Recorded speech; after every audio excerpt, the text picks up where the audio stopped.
그 나중에 정신과 의사들은 이렇게 말했대.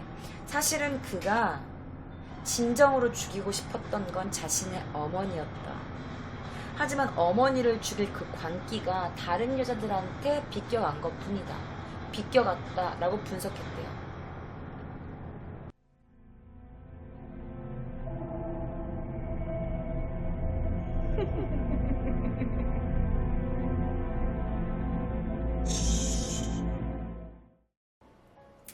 캠퍼는 자신의 어머니를 이렇게 표현했대요. 뭐라고 표현했는 줄 알아? 크고 못생기고 추하고 거북한 여자였어요. 라고 표현해요. 자신의 엄마를. 캠퍼가 나중에 밝힌 바로는 아타스카네로 거기 그 병원 있잖아. 그 병원에서 다시 돌아왔잖아. 근데 의사들이 엄마랑 절대 만나면 안 된다고 했잖아. 하지만 어쩔 수 없이 어머니 다시 갔잖아. 하지만 알코올 중독이고 아들을 무서워하고 아들을 싫어했던 어머니는 그에게 계속 사사콜콜 잔소리를 했던 거지. 그리고 자신의 어머니는 자기가 너무 사랑하고 존경하는 자신의 아빠에게 굉장히 큰 증오심을 갖고 있었잖아. 그런데 자신의 아버지와 자신이 닮았잖아. 그러니까 엄마가 자꾸 자기한테 분풀이를 했었다고 주장했어. 엄마는 아빠에 대한 증오심을 나에게 풀었어요. 라고 말을 했대. 그리고 엄마랑 얘랑 싸우면 끝이 안 나.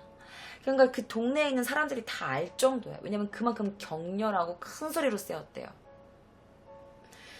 하지만 어머니 큰아들은요, 사실 공공이 처했던 아들 캠퍼를 좀 도와주기는 했어. 왜냐면 아들이 돈에 좀 곤란할 때마다 돈도 좀 도와줬고, 하지만 누가 뭐랬든 결국엔 아들을 받아준 건 그의 엄마뿐이었잖아.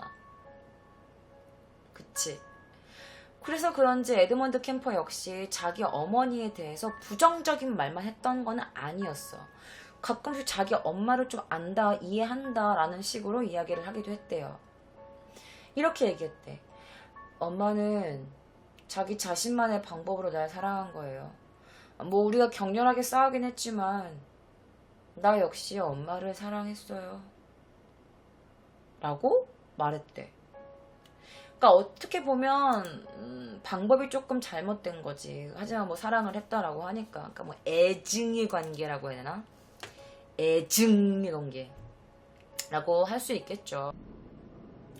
1973년 부활절 하루 전날 새벽, 캠퍼는 어머니 침실에 들어갑니다. 무엇을 들고? 망치와 칼을 들고 엄마 방으로 들어가요. 그리고 어머니의 머리를 망치로 내려칩니다. 그리고 칼로 목을 그어요. 그리고 그는 어머니의 시체를 강간합니다. 어머니의 시체를 강간해요. 그리고 어머니의 머리를 잘라내죠.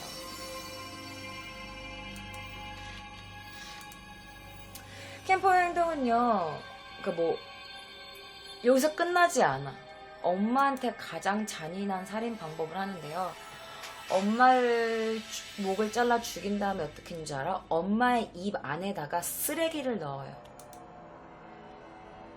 엄마의 입 안에다가 목구멍 찰 때까지 쓰레기를 다 넣어.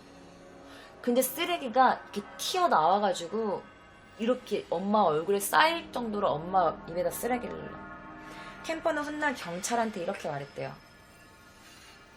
수십 년 동안 나한테 불평을 늘어놓고 나한테 소리 지르고 명령하고 하니까 당신은 당해뒀어. 먹어.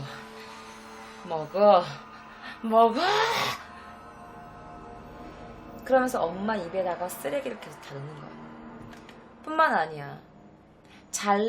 토막낸 엄마의 머리를 벽난로 벽돌에다가 이렇게 기대게 해놓고 다트를 합니다. 그러니까 그가 얼마나 자기 엄마에 대한 증오심이 얼마나 컸는 줄 알겠지.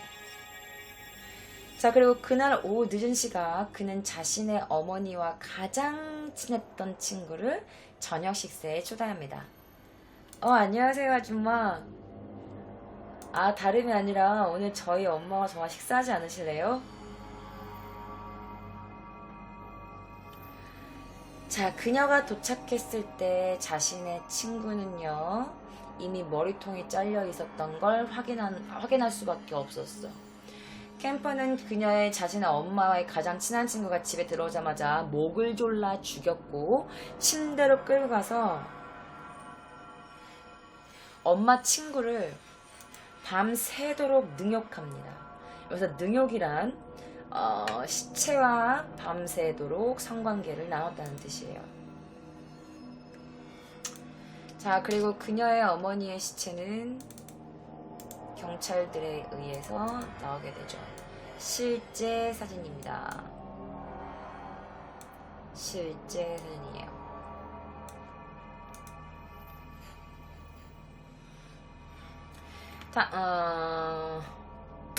그리고 다음 절 부활절인 아침, 에드먼드 캠퍼는요, 동쪽 방면인 콜로라도주 푸에블로를 향해서 쉬지 않고 운전을 합니다.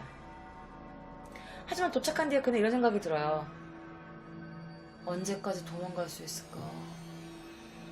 나 안 잡힐 수 있을까?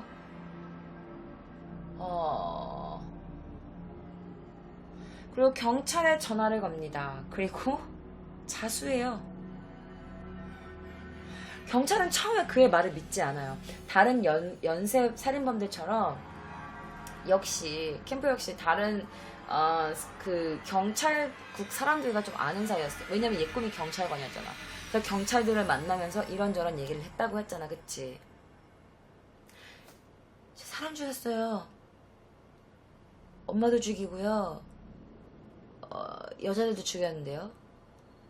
하지만 경찰들은 그의 말을 믿지 않았어. 그래서 일단 그를 자신의 집으로 보내버려요. 얘네 집으로 그냥 보내. 자수를 했는데도 불구하고. 모르겠어. 그리고 그는 다시 한번 공주전화 북스에서 전화를 합니다. 제가 죽였어요. 제가 엄마를 죽였어요.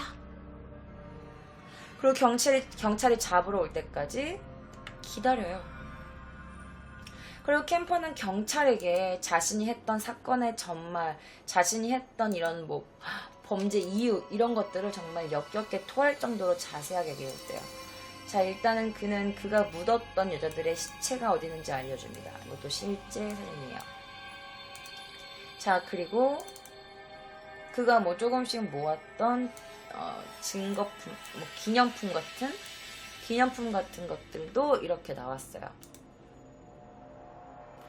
자, 1973년 5월 7일 그는 8건의 1급 살인으로 기소가 됩니다. 기다려, 경찰이 올 때까지. 그러고 나서 기소돼요. 1급 살인으로. 이게 당시 재판할 때의 모습이에요. 자, 변호사가 얘 변호사가 있을 거 아니야. 이런 쓰레기한테도 변호사가 있을 거 아니야. 근데 캠퍼는 지가 불리한 것들을 계속 말하는 거야. 자기한테 불리한 것들을. 그러니까 변호사가 이제 진짜 못됐다 싶은 거지. 그래서 변호를 맡게 된 짐 잭슨이란 사람은요, 어려움을 느껴야 했어요. 그리고 존 린네이, 프레이저, 하버트 멀린을 변호하기도 했던, 굉장히 유명한 사람들을 변호하기도 했던 짐 잭슨이야. 그러니까 얘가 좀 약간 무슨 킬러, 살인범들 이런 사람들을 많이 좀 변호했나봐. 하지만 이 변호인이 할 건 뭐야? 할 수 있는 건 뭐야? 얘는 이미 사람들을 너무 많이 죽였잖아. 정신병력을 내세울 수밖에 없는 거야. 저희 피고인은 정신이 약간 이상하다, 약간 이런 거잖아. 그리고 그래서 거기에다 그냥 걸어요. 하지만 재판을 기다리고 있는 동안은요, 캠퍼가 자살을 시도해요. 2번. 그 2번에 걸쳐서 자기 손목을 그어요. 물론 미세에 그쳤어요. 살아있어요. 죽지 않았어요. 어쨌든 에드먼드 캠프의 재판은 1973년 10월 23일날 시작됩니다. 정신과 의사들은 캠퍼를 또 정상인으로 판정합니다. 정상인으로 판정해요. 여기선 다행인 거야. 왜냐면 정상인은 법적으로 낮아지지 않거든요. 정신적으로 문제 있는 사람만 만약에 10년 받을 거 뭐 5년 받고 약간 이렇게 배려해주는 게 있어. 병이니까. 얘는 병이 아니어서 다행히도. 어쨌든 여러분들 그 에드먼드 캠퍼의 재판은 3주 동안 진행이 계속됩니다. 3주요. 11월 9일 6명의 여자로 짜여진 배심원들은 5시간 동안 이 사건에 대해서 서로 토론을 합니다. 심의를 하죠. 자, 그들은 캠퍼를 정상으로 판명합니다. 그 말은 즉슨 살인을 할 때 넌 미치지 않았잖아. 넌 정상이었어. 라고 말하는 거지. 그러니까 얘는 책임감이 있었다라고 판명이 난 거예요. 그들은 캠퍼를 정상으로 정상 참작을 해서 그가 저지른 8건의 1급 살인에 대해서도 유죄로 판결합니다. 어쨌든 얘는 유죄를 받았어. 종신형을 받아요.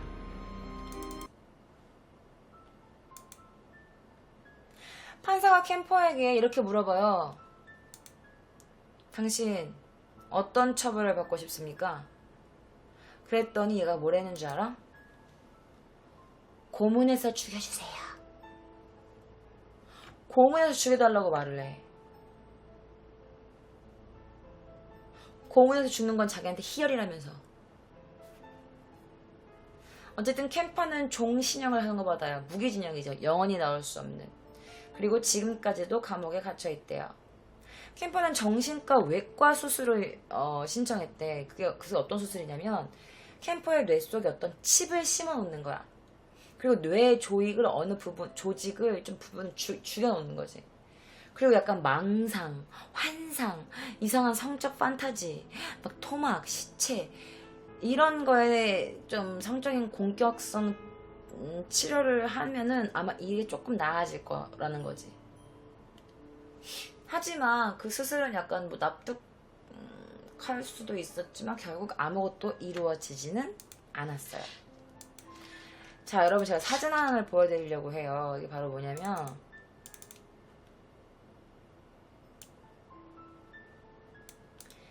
FBI가 인터뷰하는 사진입니다.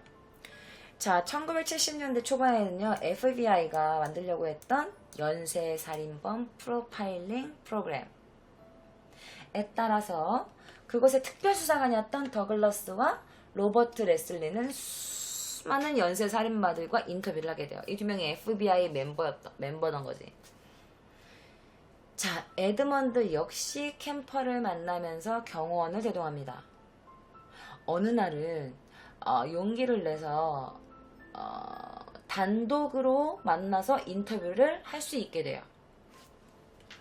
그래서 그는 테이블에 비상벨이 이렇게 있는 거야. 왜냐면 얘가 등치도 엄청 크고 얘가 맘만 먹고 얘를 죽이려고 하면 죽일 수 있으니까 비상벨이 있었어. 그런데 얘네들이 이제 인터뷰를 하다가 뭔가 이상한 거야. 그래가지고 비상벨을 막 눌렀어. 근데 이 비상벨을 눌렀는데 경찰이 안 오는 거야. 그래서 캠퍼가 뭐랬는지 알아? 당신들 머리 위에 올려놓고 식탁을 찍으면 식탁에다가 당신들 머리 여기다 올려놓고 경호원에게 인사시킬 수도 있는데 그는 농담까지 하면서 경찰과 장난을 치기 시작합니다. 자, 그는 여전히 감옥 안에 있습니다. 그가 감옥에서 뭘 했는 줄 알아? 눈 안 보이는 맹인들 있죠. 맹인들을 위한 테이프를 만드는 일에 열중했고요. 그리고 책을 읽으면서 돕기도 하고. 그러니까 감옥에서의 캠퍼도 정신병원에서의 캠퍼처럼 완전 완벽한 모범수였던 거야.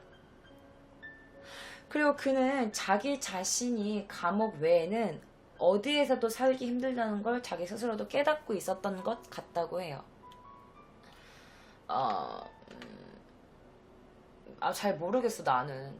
그리고 캠퍼는 뭐라고 말하냐면 한때 자기 자신을 걸어다니는 시한폭탄이라고 표현하기도 해요. 자기를.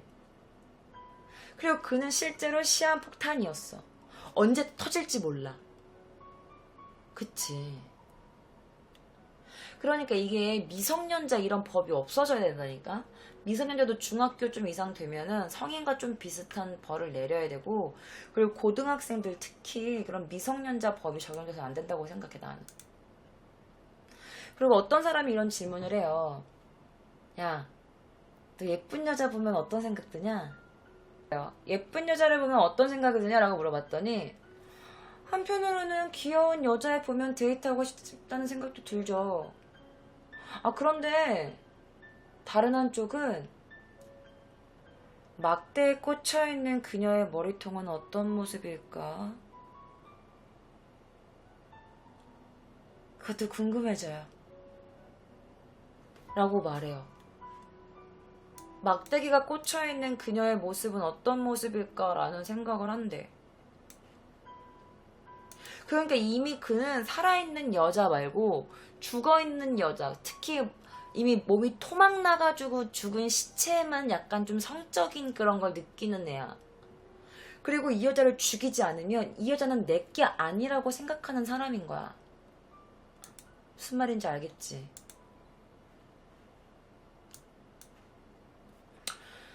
자, 또 그를 모델로 삼은 게 있습니다, 여러분들. 여러분, 이 영화 봤어요?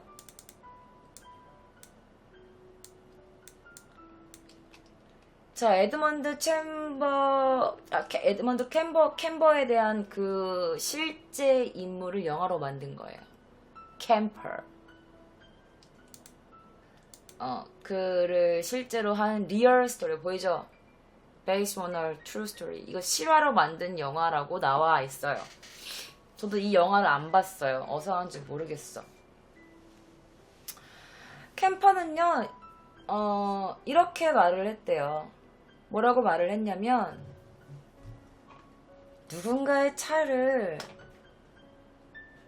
자기가 모르는 누군가의 차를 얻어 타는 일은 굉장히 어리석은 짓이에요.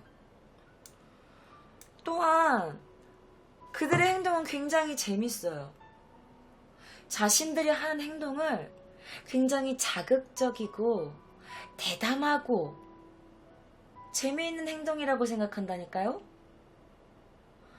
이러면서 히치하이커들을 분석해. 그러면서 이렇게 말하죠. 히치하이킹은요, 그들의 죽음의 이유가 되는 거예요. 누군가가 자기 차의 손잡이를 잡았을 때 그들은 이미 나에게 그들의 생명을 준 것과 같아요. 라고 했대. 누군가가 자신의 차의 손잡이를 잡았을 때 이미 그는 나에게 생명을 맡긴 것과 같다고 말을 하는 거야. 여러분, 아메리칸 사이코 영화 혹시 보신 분 계신가요? 거기서 주인공 패트릭 베이먼트가 이런 말을 했대요. 아, 그거 있잖아. 내가 지금 한 말. 내가 아까 그거 한 말 있잖아. 여자들의 막대가 꽂혀있는 그녀의 머리통은 어떤 모습일까 궁금하다고. 이것도 그가 실제로 한 말을 그 영화에서 그대로 인용한 거래요. 이 에드먼드 캠퍼가 한 말이야. 그게. 한편으로는 막대에 꽂혀있는 그녀의 머리통 모습은 어떨까? 이런 대사가 나온대요. 나는 안 봐서 몰라요. 여러분들이 궁금해하실까봐 제가 에드먼드 캠퍼가 실제로 인터뷰한 영상을 제가 가지고 와봤어요. 그러니까 좀 젊었을 때 영상이 있고 좀 늙었을 때 영상이 있는데 제가 두 가지 다 여러분들께 보여드리도록 하겠습니다. 무서워.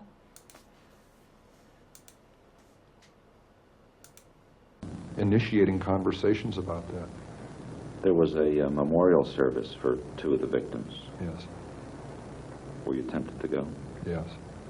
But I'd seen one too many episodes of one too many crime shows where that is one of the available resources for clues. Tracking down the attenders. One man taking pictures of the people there to eliminate as potential suspects. some police department, now they actually came to your house to pick up. We could say it was something that simple. Oh, I don't think no. it was. Now, my dad heads out back with a hatchet. I got on my bike and I tried to stop it. I remember that. I got on the bike, rode around the block. I was crying. 이게 그가 약간 좀 젊었을 때의 모습이고 약간 조금 더 나이가 먹고 더 뚱뚱해졌을 때의 모습이 있어. 그 모습도 제가 가지고 와봤어요. 엄청 뚱뚱해져. 자, 그럼 도쿄 K장의 위험한 초대는 안녕.